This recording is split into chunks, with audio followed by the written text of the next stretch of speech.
So let's understand why are we doing this session today.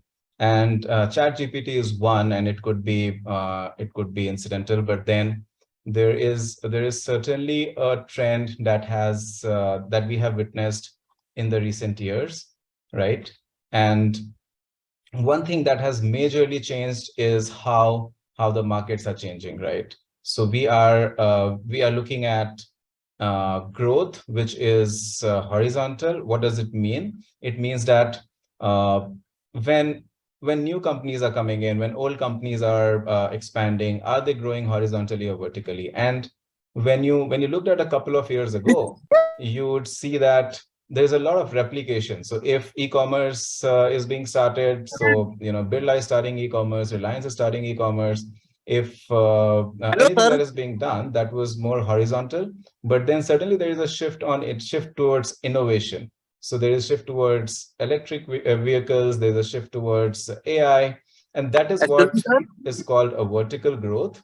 And by vertical growth, the industry is at an influx where there's just so much changing that old patterns will not work, right? And that's where you as potential entrepreneurs, you as potential employees in the market, you as potential contributors to the economy, you need to understand that the focus is on innovation. The focus is not on just doing what has been done over the years, just doing what people have been doing over and over again. So now you are at an interesting stage in your career where you'll have to do things differently.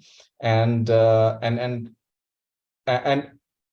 interesting part is, a couple of years ago, the knowledge that you gain would take you a long way ahead, probably. But now, anything that you know, probably someone who has not studied it is able to take help of things like ChatGPT or Google, and they will be able to find out the same thing in fairly reasonable amount of time, right? So the interesting part is, it is not about knowledge today, but it is about the skills. Of course, to be able to learn, to be able to gain that knowledge fast is one of the skills, whichever knowledge that you need for that particular task. But then, and that's where they call it the gig economy, because you have to learn, do things, unlearn, and move on. Okay, so what are the skills that one is typically looking at, or the industry is typically looking at, right? So one very important skill is the analytical skill, and related is problem solving. And Shefali, if I may invite you and help the audience understand why analytical and problem solving skills are so important. Thank you, Prashant. Hello, everybody. Thanks for the brief introduction.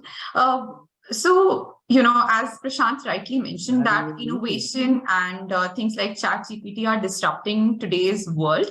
And especially for young students like yourself, these two skills are very important because, as we hear that every now and then, there will be a news that will circulate in the market that, these many roles were removed because of AI or because of any other tech innovation that has happened. How to stay relevant has become more important today than ever. And these two skills, analytical and problem solving skills, go hand in hand, and they will also help you stay relevant.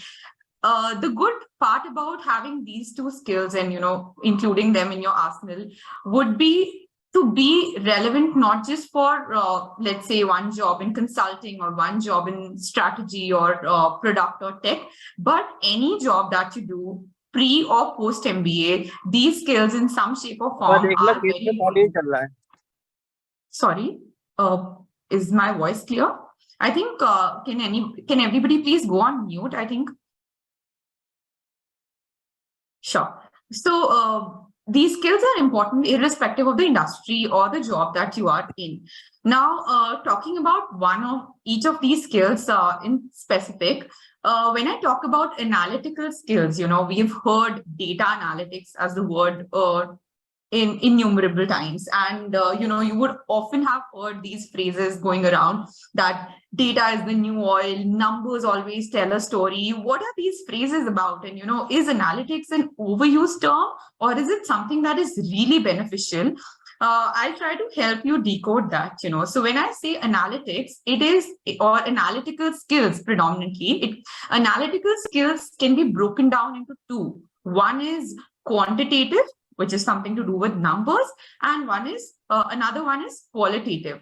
I'll talk briefly about these two skills just now. So when I say quantitative skills, looking at numbers, I'm sure a lot of you might be watching Shark Tank these days, or something very similar to that, or would have spoken about something to do with numbers. So when I say a company is doing well, we often ask, okay, how have they grown year on year? What is the revenue they are making? What are the number of customers they have? How many customers they have acquired? What is the burn? All these things are nothing but talking about a certain number. And when we look at numbers, individually they may not be of as much relevance. But when we look at a string of numbers, when we see, okay, this business has, if I see, let's say 2023 numbers of a company, they in itself may not make sense. But when I see last 5 years numbers, I will be able to tell how much that company has grown over the last 5 years. Or if I say, see the number of customers, etc., I will be able to tell in quantitative, pure math terms, what has changed in that company. That is where, having skills like being able to interpret numbers, looking at companies' balance sheets comes in handy. So data and analytics skills are that way important, because you will be able to tell how companies are growing, how is the market, what are the trends. But in itself, analytical skills. Okay, but in itself, so this is one aspect, which is quantitative. But again, quantitative alone is not sufficient. You also need to look at qualitative aspects. I'm not sure a lot of you would have heard about this term called Porter's 5 forces. So you look at, and I'll just count down 5 forces, which are competition, suppliers, customers, new entrants, substitutes. You look at a holistic lot of things when you're evaluating a company, your own business, any industry for that matter. You see not just how that company is doing well or not, but you look at the entire market out there. These days, you can't work out of a siloed economy. If India is doing well, it does not, that doing well is relative to whether the neighbors are doing well, whether, how is US economy impacting India. Similarly, if a company is doing well, it can do well on its own, but if there's another competitor that comes into the picture, it may or may not start do as well in the future. So both qualitative and quantitative analytical skills are important. Now, I know, there is no dearth of information in terms of analytical skills available on the internet. I'm sure you would have experienced some sort of analytical skills even during your college projects or, some assignments. But I'll just give you an example of how both qualitative and quantitative skills come together to deliver something of value to a client or to a company that you will be working when you move to your professional life. So this is my personal example of working with a client where we were working with a telecommunication company, and it could be similar to what let's say Airtel is. And we were seeing, when we were just looking at the data or looking at only quantitative analytical aspect of that company, we were seeing that every year they would have a lot of customers who would join in. And now, as I said, in analytics, you look at data from multiple angles, right? So we were seeing two things. One is how the marketing is working. So whenever we put money into marketing, there will be more customers that will be coming, because that is intuitive, right? You market the company more, you give them more discounts, you do some more marketing stimulus, more people will know about your company, and there will be more acquisitions of customers, new customers will be joining. So what we were seeing is that customer acquisition or new customers coming to that company was going hand in hand with the marketing. So if the company was spending more on marketing, there were more customers coming to that company. So this is purely data, quantitative analytics, where what was happening. Now, what we observed is, on one fine day or during a certain period, we pushed a lot of money in marketing, but the number of customers suddenly dropped. And the same thing happened around the same time in the next year. And the company got really worried that, we are putting in a lot of money in marketing, and that goes in a similar manner throughout the year on year. But why are we suddenly losing customers at one point? And as I told that this is a telecommunication company. So now we could not just look at quantitative analytics in isolation. We moved to qualitative assessment, and we saw what were the trends that were happening in that country at that point of time. This was a European client. So we saw that, during the summers in Europe, a lot of students go for their summer internships. A lot of them go for their summer exchange programs. So what they do is they end up buying a data pack, or they end up buying subscribing to a telecommunication provider equivalent to an Airtel in India.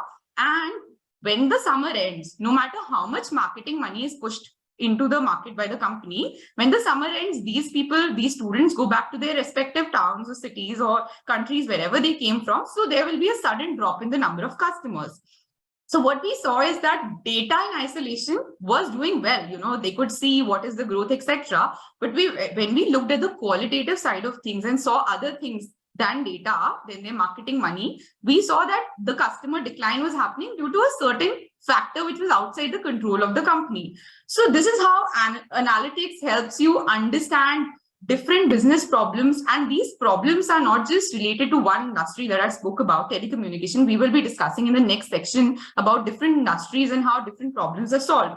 Which brings to the next topic, which is problem solving. And, problem solving is very related to analytics, because a lot of tools that are used in problem solving are both, data as well as qualitative problem solving. But what comes out of problem solving is the most important thing. So out of problem solving, what comes out is insight.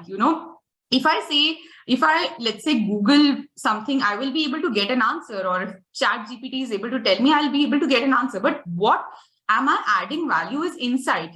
How can I tell my client how that problem is going to get solved, or how can I tell my company how to solve for this problem? And I'll give a quick example, but before that, I'll just break down problem solving into two. One is open-ended problem solving, and one is closed-ended. I will talk about closed-ended first, where, a company would know what their problem is. They would know, let's say my employees are leaving, so my employee turnover is very high. How can I solve for that? Or they would say that, I'm facing a problem with my finance, I'm facing a problem with marketing, supply chain, and so on. That is a closed-ended problem, because they know what their problem is and they will come to you for a solution.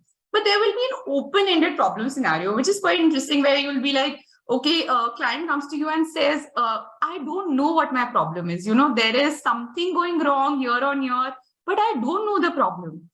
And as a critical skill to have in your arsenal is also, you literally, it's like a doctor's role where you have to tell what is the problem when the patient is giving, certain indicators. This is happening to me, this is happening. Similar to that, you will have those indicators, the company's cash flows are going down, revenue is not doing well, etc. And then you will need to tell what is the problem, how exactly is the company not doing well. Now, just giving an example, here as well, you all would have heard of, how e-commerce industry works, and, whenever there's a big billion day, etc. And Gautham would mostly cover on the tech aspect of that later, but I'll just talk about the problem solving aspect of that quickly.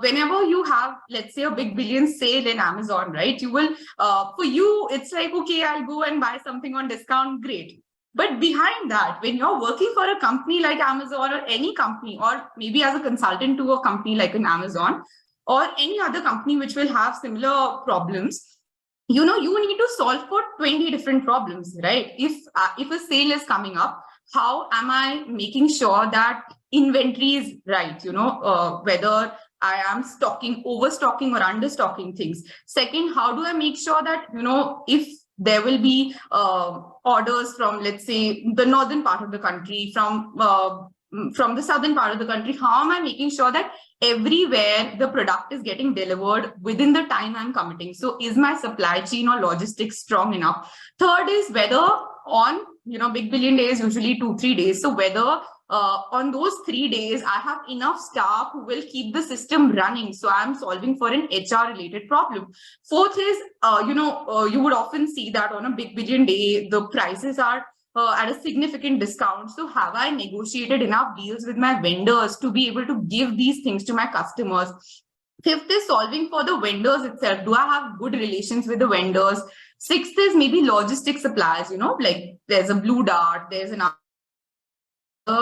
e-commerce company which will deliver these things to the customers. So have I intimated them well in advance that these things there's a sale coming, and will you be able to facilitate the whole logistics part? So now within one small aspect of that e-commerce where there's a big billion day, there are 10 problems that are coming up. So as a critical problem solver, you need to account for all the problems, anticipate all the problems that can come up in a business, both on a macro level and on overall level, and then also on a granular level. Let's say if you are in charge of a particular product line, let's say electronics or gadgets or kitchenware, you have to solve for that particular product line. And on a macro level, you have to solve for how the entire company works, understand that this will impact the overall P&L, etc. of the company. I know this might be too much for you to digest, so open for towards the end, we can take up any questions, but now I'll pass it on to Gautham to discuss other critical skills. Thanks, Shefali. And of course, the way you explained everything with the Amazon example, I think that was very clear, where how there is a numbers element and there is a people element, or there is a human element to it, and probably that's what analytical and problem solving skills represent. That there's a lot of numbers, and of course you can work on those numbers, but then there is always this people component to any problem. And how do you anticipate these problems? How do you use the right data to predict certain outcomes? And that's where some amount of creativity and some amount of understanding of the data is important. And of course, that's where a consulting company like a BCG or McKinsey is able to bring in their experience. But then there's a lot of innovation that goes on, right from problem solving to building new products. And I will, of course, bring up agility as one of the key skills, primarily because, what I said initially, it's not about knowledge now. It's about, one, the skill set that you develop, and then how fast you learn and unlearn. And on that, Gautham, would you like to comment on why and how agility is important, and what is agility in the first place? Thank you. Thanks, Prashant. Thanks for inviting me, and thanks for your kind introduction. So let's talk about agility, right? Agility, roughly translates to speed, right? The way, today in this world, right, it's not just important to deliver, results, deliver good quality results. That's something that pretty much everyone is expected to do. But over and above that, there is a time factor associated with it, right? And different, companies, different businesses, call it differently, and different functions also call it differently, right? What's important is you deliver results, high quality results, but you also deliver them on time, right? On time for the customer to use, because it's very important to get that speed advantage, right? Some of you might have heard of first movers advantage as well, right? So as you move fast and as you're able to deliver fast, that gives you a big advantage, especially when it comes to running businesses. So let me give an example, right? So different functions you might have, in the operations functions, you might, it's called the just-in-time. The software development, it's called agile or Scrum. So there are different ways, different concepts built around the speed at which we deliver. To give an example, let's take the example of a car manufacturer, right? Like a Toyota, right? Toyota is the inventor of the just-in-time concept, right? Earlier, there was this idea of, hey, if I need to build a car and that requires 10 parts, so what I would do is I'd develop, and I need to say, let's say, build 100 cars, right? So I'd build the first part 100 times, then I'd do the second part 100 times, then I'd do the third part 100 times. That's how it used to work. And obviously, you got to wait till all the parts are built before you can start actually assembling them and creating the car, right? But then what was the innovation? What was the whole just-in-time concept is, how can you start building, say, 2 of the first part and 2 of the second part, and then that way you have a linear flow of couple or 3 functional parts being built, and they're assembled, and then the car is being delivered, assembled, and being sent regularly, instead of waiting for every part to be built, right? So there are a lot of such innovations that are coming in, especially when it comes to agility, right? So it's as I said, it's important to be efficient. It's important to cut down wastage. It's important to plan upfront, right? These are all very essential when you want to deliver with agility. Okay, so I'll go to the next one with that, right? Communication. Again, communication, broadly 2 types. There's written communication, there's oral communication. Communication is very, very underrated in a way, right? Like I remember, just taking my own example, I used to, when I finished my undergrad, I was not great at communication, and I used to think, hey, there's probably out there's some job where you can do, you can really work without communication, right? I mean, I'll probably become a developer. I just need to write code. I don't need to communicate well, right?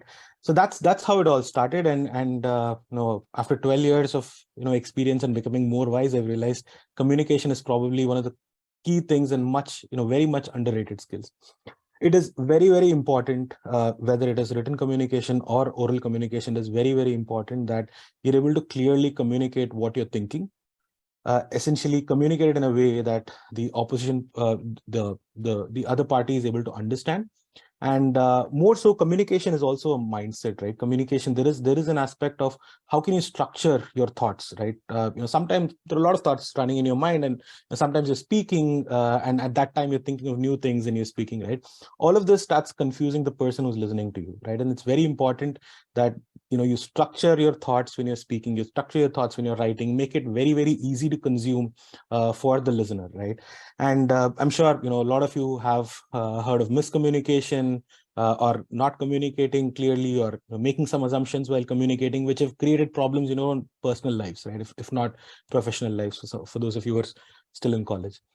So it's communication, quite underrated, and especially business communication. And trust me, there's no role that you could probably get where you don't have to do business communication. So you will have to do business communication irrespective of whichever job role or work you take, right? Whether it is irrespective of the industries, irrespective of the kind of role. And one add-on to it is there is obviously communicating with each other, but there's communicating with a larger audience, and obviously that's also an important skill. Of late, it's becoming more and more important to have public speaking knowledge, be able to communicate your thoughts to a larger audience, make them understand what you're thinking or what you want to do. And therefore, yeah, so overall, communication is going to make that difference between you and the next person who's, both of you probably doing the same role, but if you can communicate your thoughts clearer, you're going to come across as a much, a person with much more clarity in thoughts. Right. No, I so agree with that, Gautham. And like you said, it is so underrated because in most of our education systems, communication is not a part of the curriculum. We're just taught about applying all that we learn in physics or literature or whatever is the course that we are pursuing. But then unless one is pursuing a course in mass communication, which leads to a different set of careers altogether, most of the careers don't focus on communication. Most of the curriculums don't focus on communication, and it's so underrated. And on that note, what I would also think is what's very, very underrated is entrepreneurial skills. Anyone, I mean, all of you are college students here, and some of you who may have been involved in organizing your college fests. I mean, at ISBmantra, we work with a lot of candidates who come and tell us their achievements. And what's interesting is everyone who applies has organized the college fest, but when I was in college, there were only about 20 people involved. So, but then if you've tried organizing a college fest, or if you have tried putting up a chart stall or I don't know, muffin stall over there, and you would know how does it feel when no one comes to your stall and everyone's going to the other stalls. You would feel how, if you have been successful at things, how you have put in some creative ideas, how some ideas have worked, some have not worked.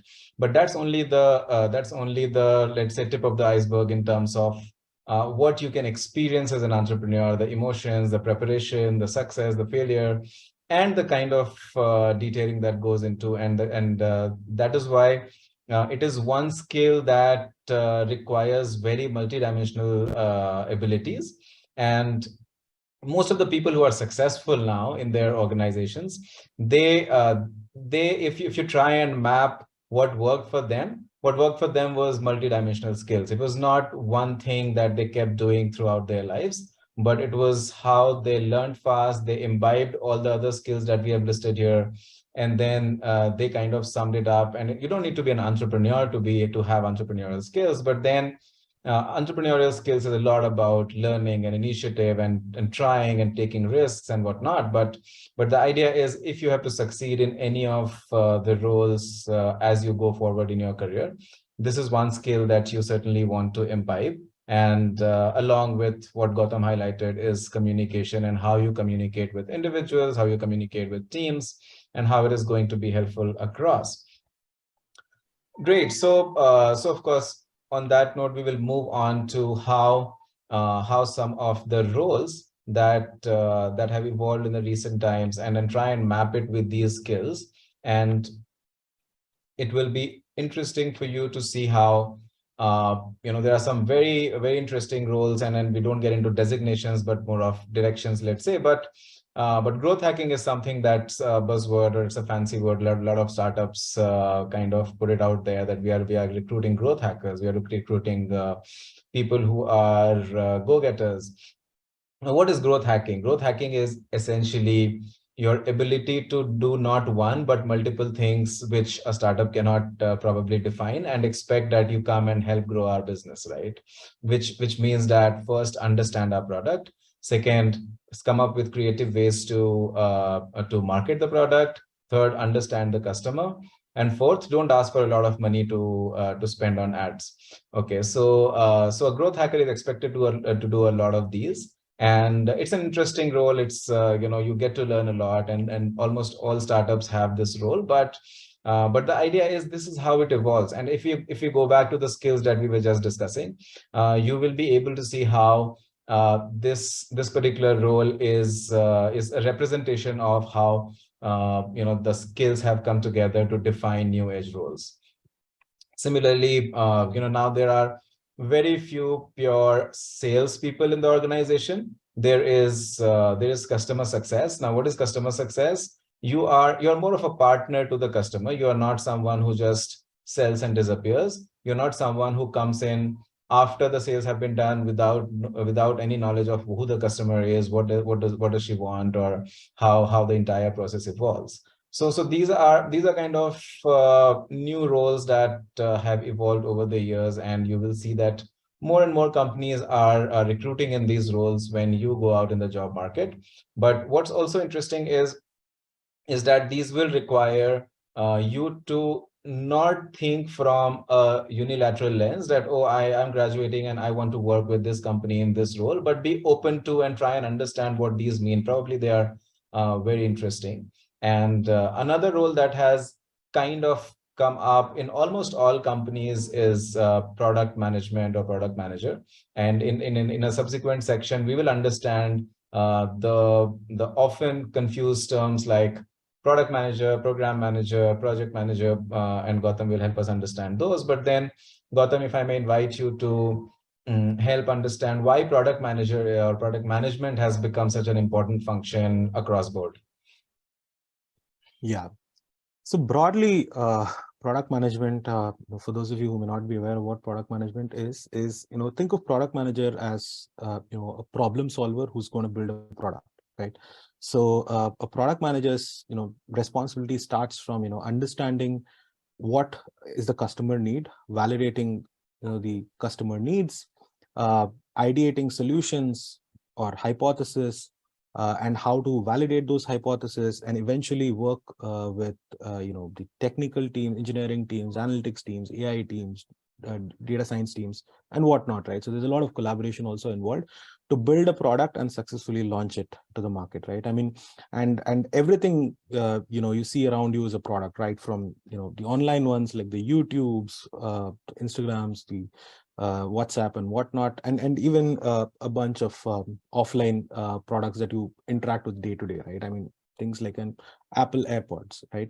So there are products around us. There are so many products around us, and there's a product manager behind most of the products and building those products. This has become pretty popular in the last 3 or 4 years. Product manager was not a standard role before that. But more and more, there is a realization that building products needs a generalist who kind of understands not just just can do problem solving. He or she can understand, hey, how does different aspects work, right? Product manager needs to understand how data works, how technology works, how business works. So the product manager itself is at a confluence of all these areas. So that's the reason why product management has become a lot more important over the last few years. Right. And then that probably relates with our initial discussion on how companies are growing vertically, which means they need innovation, they need more products, and they're just evolving all the time. I mean, and correct me if I'm wrong, but let's say something as simple as cash on delivery, when it was introduced, that itself was a product for a set organization like Amazon, and some team had to really go into understanding how will it work once the delivery boy goes to the door, takes the cash and not keep the cash with himself, right? Absolutely. So something as simple as this becomes a product for a large organization, and there are product managers or product management function around it. But that shows how important it is, and how there are technical skills and non-technical skills required. Whereas, let's say 7 years ago, if you were just technically proficient, that was good enough. Okay, and of course, there is another upcoming field which we are all a part of, either as the object or the subject, but we are exposed to digital marketing in one way or the other, and some of us want to be in digital marketing, some of us want to be influencers. I'm sure some of you have been putting up videos on Instagram and TikTok and whatnot, and hope that you will earn millions out of it, but then digital marketing as a whole has transformed significantly. And I remember in our digital marketing course, or marketing course for that matter, at MIT, the professor would do an interesting thing. So he would make all of us predict how marketing will change in 5 years. And we had to write it on a paper, give it to him. He seals it in a box and opens it 5 years later. Okay, so and it's interesting. I mean, when he opened what was written 5 years ago in our class, it was interesting how some people would predict that things will move from text to video, and it will be interesting to see how whatever we have predicted goes on to work. But no points for guessing. This is for all industries, all companies. Digital marketing is something, and you cannot have no digital presence, right? So one area to be in, and one area that kind of absorbs people from both non-technical and technical backgrounds. But then, like Shefali was discussing, all companies are looking at numbers now. So it's way beyond just profitability and revenue and whatnot. But now we are talking of CAC, which is customer acquisition cost. So you don't just spend. You calculate the cost of acquiring every additional customer, right? You calculate metrics like return on ad spend, ROAS. So every company is doing that, and companies that are not doing that are probably spending or shooting in the dark. But the idea is, as a marketer, you still need to understand those numbers. You still need to be able to associate your efforts to certain success metrics, which ultimately the organization will look at. So then you cannot sit back and think, oh, I'm very creative and I'll just create logos. Those days are gone, and you'd see that there is AI that is replacing that. But then there is certainly a human component that will have to blend with data, and there is no compromise on that. And of course, talking of data, there are pure data roles, which are data scientists, analysts, companies like Unilever, which only had sales and distribution functions as their focus areas, let's say 10 years ago. They are hiring data scientists, they are hiring data analysts, and they are working so much with data. So Shefali, if you'd like to throw some light on why this particular role, data scientist or analyst, has become important for almost all companies out there.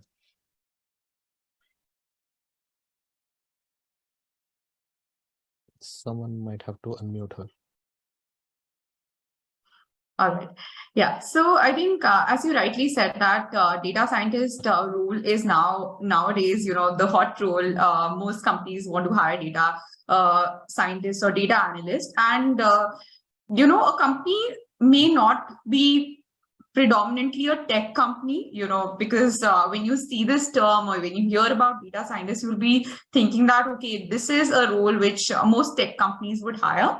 But a lot of companies which are archaic or which are doing, purely like non-data sort of product role, like, let's say, as you gave the example of Unilever, they are also hiring a lot of data scientists, because nowadays, everything is driven by data. There's a lot of offline sales that are happening, but there's a lot more online sales are happening. So every time you need to understand customer psyche, understand what are the data patterns, and then, generate insights out of that. So if I want to summarize a data scientist or a data analyst role, it's just two things. They have to do. One thing is analyzing data, and the second part, which comes as a result or as a byproduct of analyzing data, would be to generate actionable insights. When I say actionable insights, is something like, if by looking through tons of data, I'm able to see that, as Prashant gave an example, that, the next 5 years, the marketing would evolve in this manner.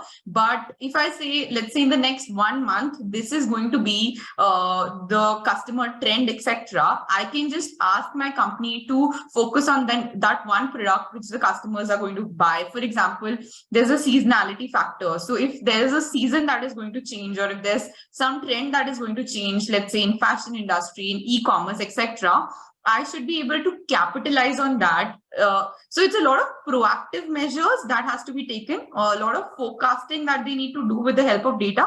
Forecasting meaning, if I have seen a lot of past data, I should be able to predict what is the future, let's say next 6 months, next 12 months, next 5 years going to be, and taking actions for a company in that fashion. The second thing which data analysts or scientists work on, and that is a core skill required for them, is to work with a lot of unstructured data, because, usually whenever we talk about data, it's not sorted in the form of Excel sheets or sorted for you. It is very unstructured. I'll give you an example which you'll be able to relate. Is, let's say, the example of a company which is Uber. And, for a data scientist working at Uber, the role would be, there's a lot of data that's getting generated on every day basis for every ride that is taken. What are the hot areas where the demand for cabs is high? What should be the dynamic pricing like? What is the driver availability like? What is, what are the typical distances at which people travel? There will be a lot more other variables like fuel costs, like, the condition of roads, so on and so forth. So for a data scientist, first thing is that, if I have so many unconnected pieces of data, unstructured data, I need to sort of sort these and figure out which are the key pieces of data that I need to generate that insight or information that will be important for the company. And then once I have those pieces of data, I need to think of how I can use these spaces to make, let's say, data science models, or to predict what could be the pricing, what could be other things, like, let's say in case of Uber, if I generate enough data about, where is the high demand, or what are the typical timings. You would see if there's a surge pricing in Uber, typically at the time when you want to leave for college or office, and typically in the evenings when you want to come back. So why is that? Because the demand is high. So I need to be able to create that data model, or create those insights for the company to tell them that at this point the pricing should be changed, or at with the change in this variable, which could be, let's say, the traffic, I should be able to change the price of this product. So all those things, looking at unconnected data pieces and making a connection out of those, and then generating some insight for the company, is the role of a data scientist. It's pretty interesting, actually. So over to you, Prashant. Right. No, of course, that is also the reason, all companies are looking at and paying so much, because, people who are in the final year, and if you've got a job as a data scientist or data analyst, you would probably have surprised yourself with the salary levels out there. But then it's an interesting intersection of tech and other skills that we discussed. But on that note, can I ask someone from my team to pull up the poll on what industries that you are looking to join or planning to join, and then we'll kind of discuss these industries, or probably take a glance at these industries. You should have a poll in front of you.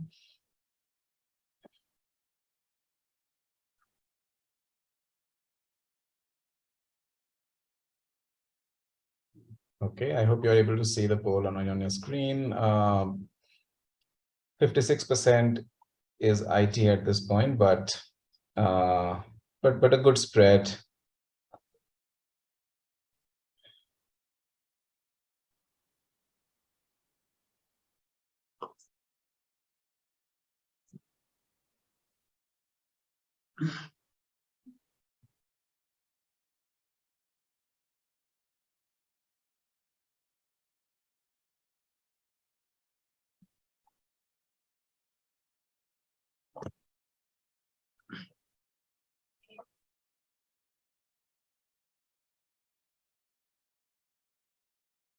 Okay, so I'm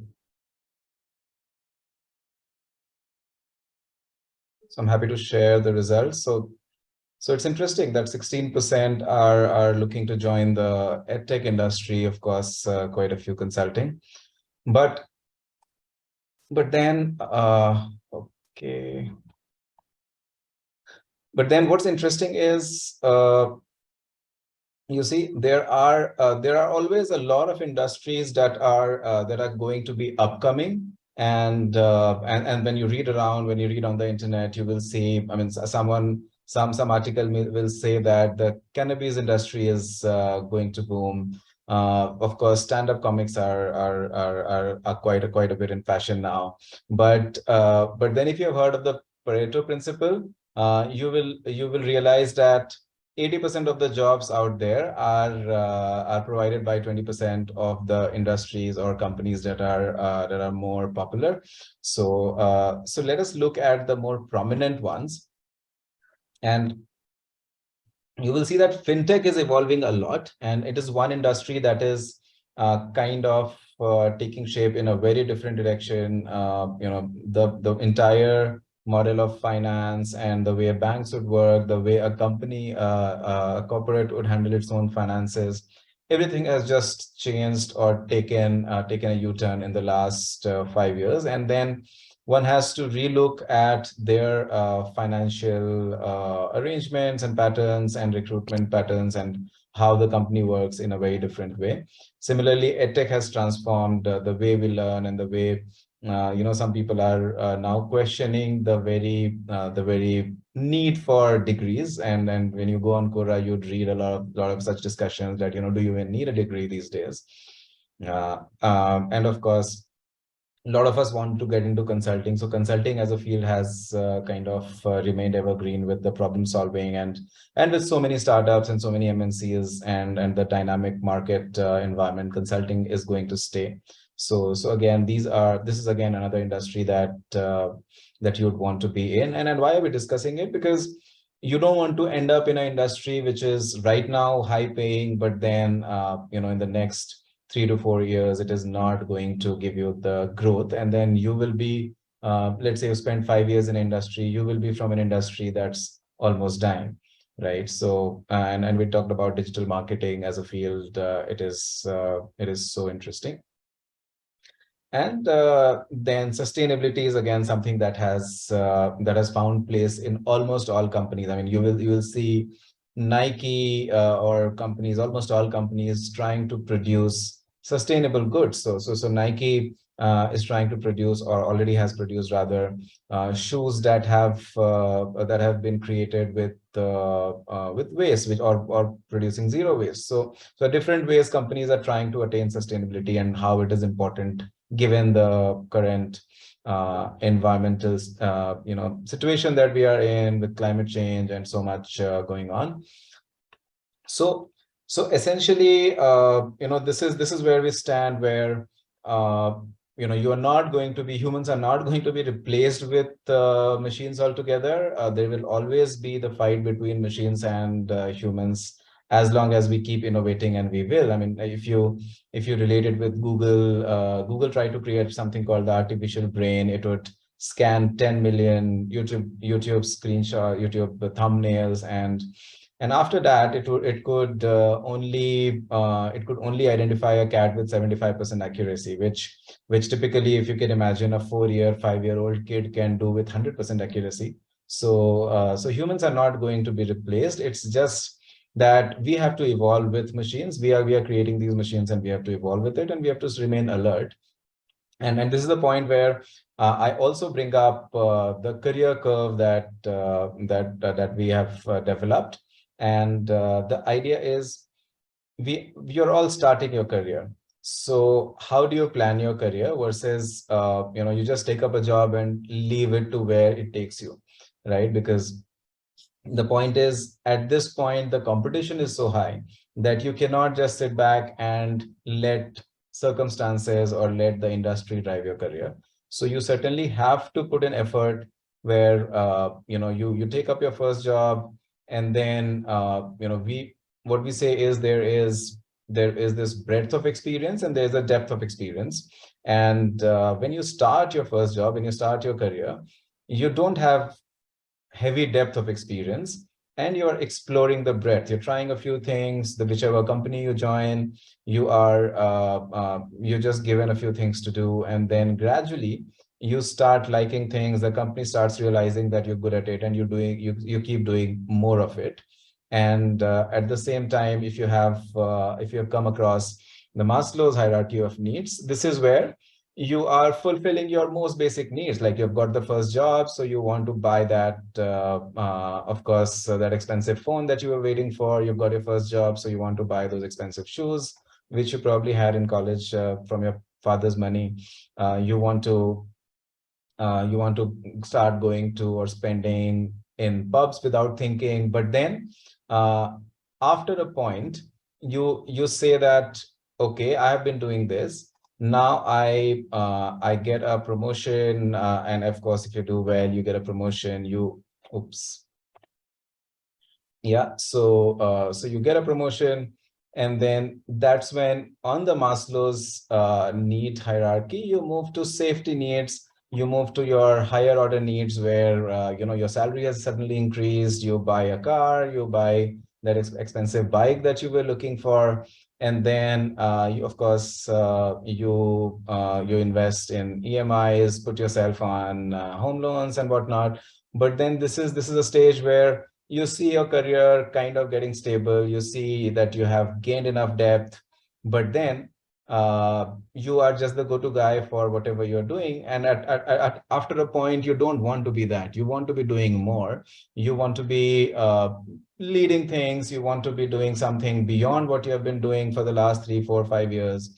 And that's where an MBA comes in, because an MBA then further adds breadth to your experience. And if you see, it coincides with love and belonging. I mean, I don't know if Maslow knew that, a master's does give you that additional love and belonging that you need. But talking of ISB does have a history of getting you your spouse. So people graduate and get married with an ISB classmate. That's very normal. It's a batch of 900. But then on a more serious note, what happens is, this kind of adds that extra breadth to your experience, where what you have been doing gets augmented with what you learn about all the skills that we were talking about, the multidimensional skills. You learn about other industries, you learn about what others have been doing and how you can incorporate in your own career. And then with this, you are able to further move on to or elevate your career to a higher path where you kind of start taking more generic roles. You start taking roles that are what Maslow calls esteem. So you feel good that, oh, I am now leading people. I'm able to take decisions in the organization, and no doubt you are able to claim that higher social status where you say that, okay, now I am an MBA and I can even get married. But then ultimately, after you have done that for a while, you want to add further depth to your experience, and that's where you want to become the CEO or entrepreneur, and the self-actualization or the larger things in life that you want to do.